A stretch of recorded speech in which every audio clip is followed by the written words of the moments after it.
All right, let's spark up this here cannabis chat now. Actually, I'll start out with something crazy. So it was 3 men. I'm not familiar with their names. I can't remember their name. But 3 men out in Chester were arrested for drug trafficking and had an alligator in their house. Alligator? An alligator. Why? Out of all exotic animals, you want a fucking alligator. Long story short, they was found to have heroin, crack cocaine, weed, and firearms along with the alligator, and they're getting charged with all that shit. But there's no charge for a possession of an alligator, so they just took that motherfucker to the Brandywine Zoo. I think that's in Delaware. They even use it for like educational programs during the summer or whatever, and then send it out to some fucking zoo somewhere else. Oh, wow. The cops said that they had it because, you know, drug dealers try to have animals or something as intimidation and shit. So the bigger the animal, the more intimidating. Makes sense. Where the fuck are there alligators at in this area? You motherfuckers be ordering shit online. They got the dark web. You got all these weird motherfuckers online selling everything. I was watching Fatal Attraction on Animal Planet. The motherfucker bought a tiger off. I don't know if he bought it offline, but this motherfucker had a tiger in New York in his small ass apartment. Motherfucker's crazy. Shit. If I went to my weed man and he had an alligator, that'd be the last day I ever see that man and that alligator. Like, I don't even think I would buy the weed. Like, I don't think I want any parts of this weed, no parts of you, no parts of this alligator. Like, I'm already an accessory to your weed selling business. I'm not going to be an accessory to this alligator possession. Like, this is not going to happen. The most intimidating thing I've had an encounter with a weed man was a dog. Like, I'm already, like, iffy, cautious if you got a dog. And the scariest one was a pit bull. The second I got on the porch, this motherfucker started growling. But the plug's friend was like, shut up. Boom! Right in the side of me. Like, I was like, yo, I don't know who I'm more threatened by right now. But you could tell that dog ate that. He was... That's a shame. Damn, people abuse it. Especially when they doing their job. Like, why you hitting them? Got him for that purpose. Right? The fuck? Dumbass. No, I was the young boy on the block. Like, they fucked with me. I was the young boy on the block. They looked out for me. Let me abuse my dog for this little nigga then. I went to college. They came back, cop from me. He was like, where you back? Went to college and shit. He was like, yo, man, keep that shit up. You don't need to be out here in these streets. They ain't got nothing for you, dog. Trust me. Like, the streets ain't got nothing for you. And then, like, that next summer, like, you know, we still cool, whatever and shit. They was talking about something. I was just walking by. Young boy, what I tell you about these streets? Huh? Ain't shit out here for you, bro. Exactly. Tell my man. Boy, it was cool as shit. Nigga's crazy. You got a story for me? Oh, sorry. Yeah, nigga, you said. I'm right, like, damn, nigga's crazy. All right. So I came across this article on High Times. Children's book aims to start the conversation about cannabis. Right? Interesting. Very interesting. Interesting. Yeah. A Southern California cannabis activist has written a book titled What's Grown in Grandma's Garden. She hopes that parents will be able to talk to their kids about cannabis and is currently raising the funds necessary to publish the book and offer it to the public. And the author's name is Susan Soares. She's like dedicated her life to educating people about cannabis. I read about the young lady too. I saw her, and I read the article, and she was saying at first, like, she was anti-weed. She was like into church. She was a Mormon and everything, and she had this real bad accident that caused her migraines and everything, a lot of pain. And she cracked her shit open or something. Something. Like she hit her head. Something crazy. Yeah, she bust her eardrum. And a friend of hers was a gardener, and she had cannabis growing. Her friend was like, hey, and I recommend that you just try smoking cannabis, whatever, it'll relieve the pain. So the girl was real scared. She's like, you know, I'm going to be turned against, you know, like from my family, the church and everything. She was nervous, but she said, fuck it. She did it, and she felt amazing. Or so be it. Everybody did turn her back against her, the church and everything, which is fucked up just because she's intaking something that's helping her throughout this pain that she's, you know, been enduring for how many years. So she's smoking some fucking bud, and y'all want to turn your back against her? Fuck y'all. Yeah, so this is exactly why she is writing this book, because she is trying to, like us, trying to break those stigmas and trying to make it easy for parents to talk to their kids about weed. You know, parents do hide it from their kids like it's a secret. My child knowing that I smoke bud and shit, it's like, the fuck? Like, just to talk to your kids about it and just educate them as well with what's going on, because it is a thriving, what word I'm looking for? So, Thriving industry. Industry. There you go. And she, like I said, she is, trying to get the donations, everything up for it. And shit, I just might donate my goddamn self. Shit, yo, when I read that, John, shit was crazy. And it's sad that Mormons aren't supposed to interact unless they're trying to turn the brain to the short. Like, yo, is this true? I was about to text Mormon, like, yo, can we not be friends? I sin like a motherfucker. All I do is smoke weed. I heard they're, like, very strict. Very strict. Mormon told me he talked to his priest about it, medical marijuana, and like what he thought about it or whatever. And he just said that like whatever you have that you feel the need that medical marijuana will resolve, your faith should be able to help you out with that. That's so. But religion, period, like that's just a crazy topic. It's just so fucking deep. Did you really expect for me, my faith in this invincible entity to help me? Knowing all I need is this fucking bud, is something I can physically see, physically smoke, do all this shit, and I feel better. You tell me I gotta go against that, but I gotta keep going against this faith that telling myself about. It's all in your fucking head if you think about it, but at least with weed, it's like, that's an actual cause and effect. You know what I mean? Do that make sense?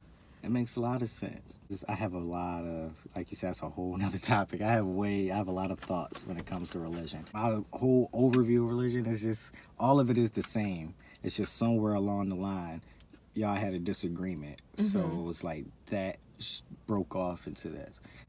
Christianity and Muslims, I'm trying to think of the proper vernacular of it, but they both believe in the same things. It was just that like Jesus was their Christian's prophet, Muhammad Muslim's prophet, so it's just somewhere along that way they both was like, nah, Jesus is and then they brought up the same thing. They believe in the same God, but now it's just this, and then they refer to him as different names and stuff. So, I mean, that's what I took away from my religion class when I took it in college. So, but shit, religion needs to be more open-minded about things. I actually heard that the Mormon Church is being open to possibly consume caffeine, because they can't consume caffeine either. Wow.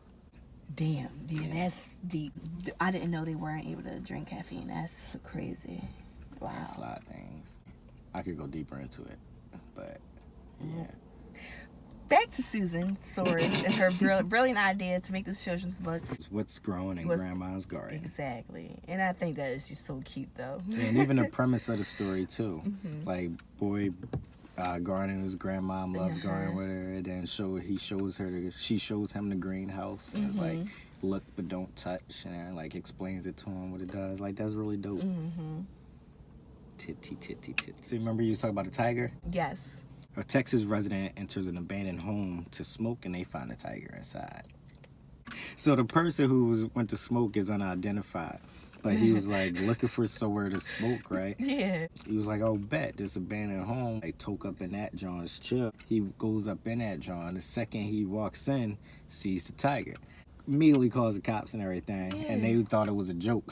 In an abandoned home you went to go get high in. Are you sure you're not just high right now? like, nah, nigga, there's a tiger in here. Like, no lions, no bears, just a tiger, my nigga, and I'm Mayan. So, Mayan. So they finally pull up, they see the tiger, they call the animal people was there.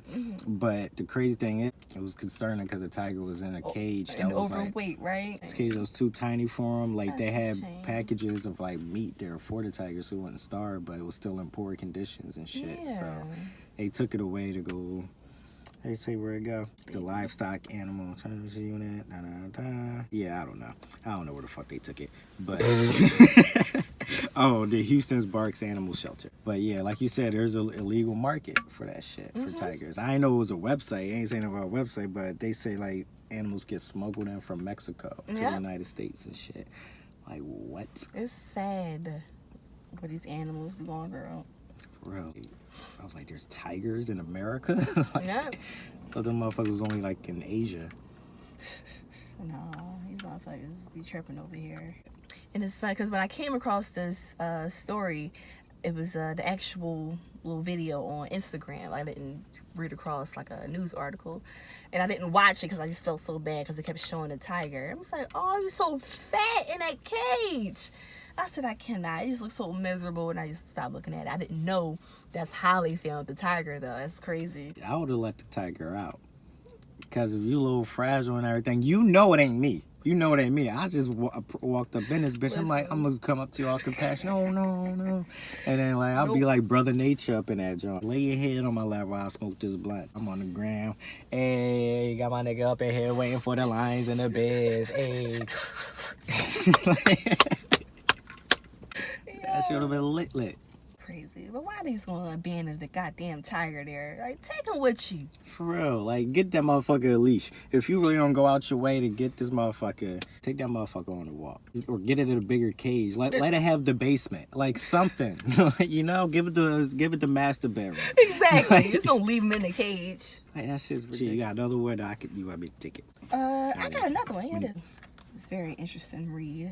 And it's a quick little article I found. Bodega owners want the green light to sell marijuana if cannabis is, legal. Which I thought was like, no, that's fucking titties. They do it anyway. Yeah, they do it anyway. But it's like one thing, like it's legal now. Like, can we do it without, being on the hush hush? It would be a dope concept. But are the bodega owners expecting it to be regulated the same way they would out of a dispensary? All right, yes, let me read the draw for you. So, bodega owner wants state politicians to allow them to start, selling weed, like I said. And this is quoted from the actual bodega owner, Max Flanders. It would be a good benefit because out of 100, probably 90 get arrested and not anymore. That's just the quote he said. This is why social justice advocates say when recreational marijuana becomes legalized in New York, targets of criminal enforcement, low-income minority communities should reap the financial rewards. All this money should not go to white-owned businesses. It should not go to corporate America. It should be shared with the underdogs, said Fernando Natio of from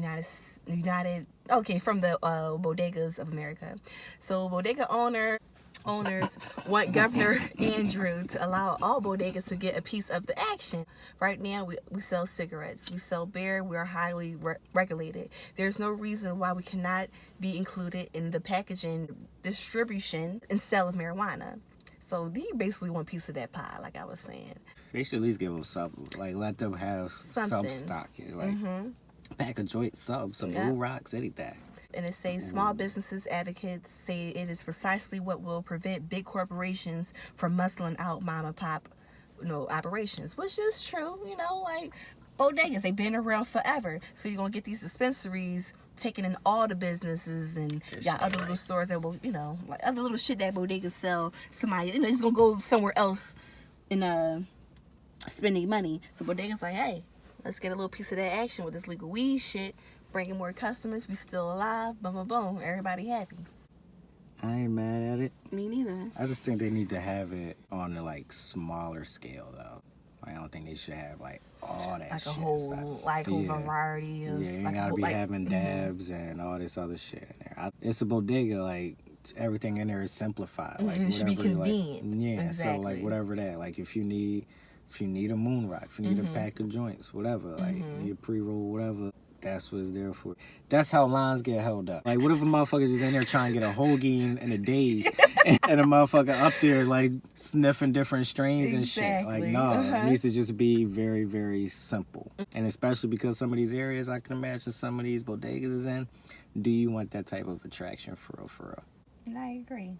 Because otherwise it's just sounding like, y'all doing it so we should do it. Also, cancel out mom and pops, but will dispensaries really cancel out mom and pops? If anything, they're just saying these dispensaries are going to cancel out people coming to us for the weed that we sell under the table. That's what it really sound like.